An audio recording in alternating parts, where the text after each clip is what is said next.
युवा बड़े सपने देख ही नहीं पा रहे।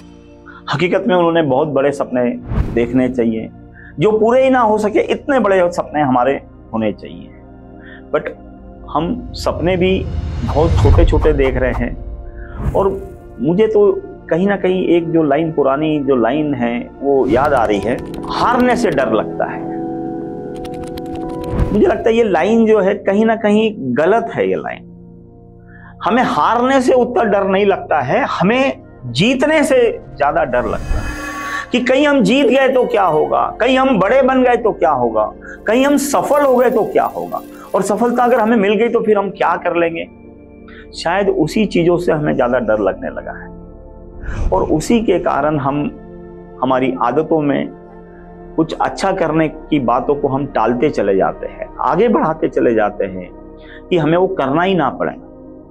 आपने देखा होगा कि आज से जब सौरव गांगुली जब कैप्टन बने, उससे पहले की बातें मैं करता हूं कि कोई भी फाइनल होता था या कोई भी सेमीफाइनल होता था तो हमारी टीम पक्के में हार जाती थी, जीत ही नहीं पा रही थी। एक 1983 जो कपिल देव जिसमें कैप्टन थे, वो वर्ल्ड कप छोड़ के उसके पहले और उसके बाद सौरव गांगुली तक, तब तक ऐसा ही होता था कि मैच आया रे आया, बड़ा मैच रहा कि हम हार जा रहे थे।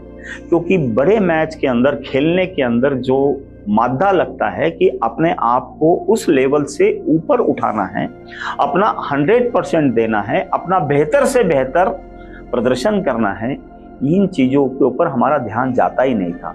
मुझे लगता था कि वो सभी लोग इसी डर से हार जा रहे थे कि कल हम अगर जीत गए तो क्या होगा, जीत गए तो सारे दुनिया में हमारा नाम हो जाएगा, जीत गए तो हम विश्व विजेता कहलाएंगे।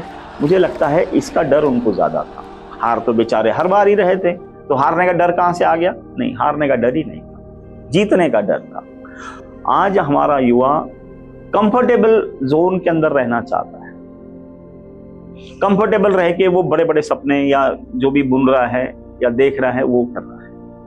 पर कंफर्टेबल रह के बड़े कैसे बन जाओगे, सफल कैसे बन जाओगे? सफलता तो मेहनत से मिलेगी।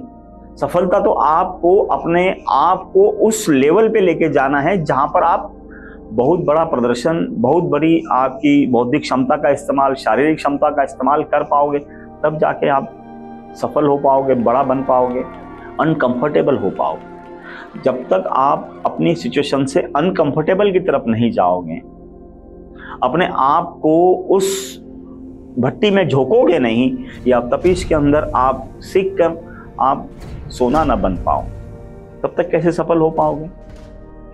आज अगर हम उस अनकंफर्टेबल जोन के लिए अगर हम अपने आप को बनाएंगे, तभी जाके हम सफल हो पाएंगे।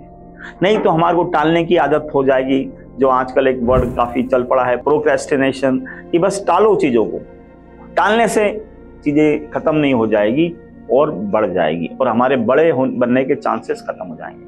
आज अगर हम ऑफिस के स्टाफ को भी ले लीजिए, तो सब लोगों को उतना ही काम करना है जितना वो अपनी जीवन यापन को लंबे समय तक वो कर सके, न लंबे समय तक वो नौकर बने रहें, इसी तरह से काम करना चाहें, इसी लंबे समय तक वो जो काम कर रहे हैं बस उतना ही कर पाए। उसके अंदर वो अपने आप को बढ़ाने के लिए कुछ नई चीज सीखेंगे, नया इंप्लीमेंट करेंगे, कुछ बड़ा काम करेंगे, उसकी तरफ बिल्कुल भी ध्यान नहीं, सोच ही नहीं है। क्यों? क्योंकि वो करने के लिए फिर अनकंफर्टेबल होना पड़ेगा, आपको कुछ घंटे ज्यादा काम करना पड़ेगा, कुछ ज्यादा मेहनत करनी पड़ेगी। उन सब चीजों से वो बचकर बड़े बनना ही नहीं चाहते, क्योंकि बड़े बनने से वो डरते हैं। कई गुना आप बड़ा काम कर सकते हैं, क्षमताएं बहुत ज्यादा है, पर क्षमताओं का इस्तेमाल करना ही नहीं, डर है। और डर कहां है का? बड़े बनने का डर, सफल होने का डर। आज सब लोग चाहते हैं कि हम लोग एक पहाड़ी पर चढ़ जाएं, वहां से हम दुनिया को देखें, मतलब पहाड़ी का मतलब एक शिखर पर चढ़ जाए जहां से हम दुनिया को देखें। बट चढ़ने के लिए जो मेहनत करनी है वो नहीं करनी। जब वो नहीं करनी है तो पहाड़ी पर चढ़ ही नहीं पाओगे, शिखर तक जा ही नहीं पाओगे। अगर नहीं जा पाओगे तो बड़े बन ही नहीं पाओगे। तो मुझे ऐसा लगता है कि कहीं ना कहीं हमारा जो तरीका है वो छोटे बने रहने के लिए हम काम कर रहे हैं और बड़े बनने के तरफ हमारा ध्यान ही नहीं जा रहा है, क्योंकि वो डर हमें रोक रहा है। हमें इस डर से पार पाना है, और जो ये डर से पार पाएगा वही सफल हो पाएगा।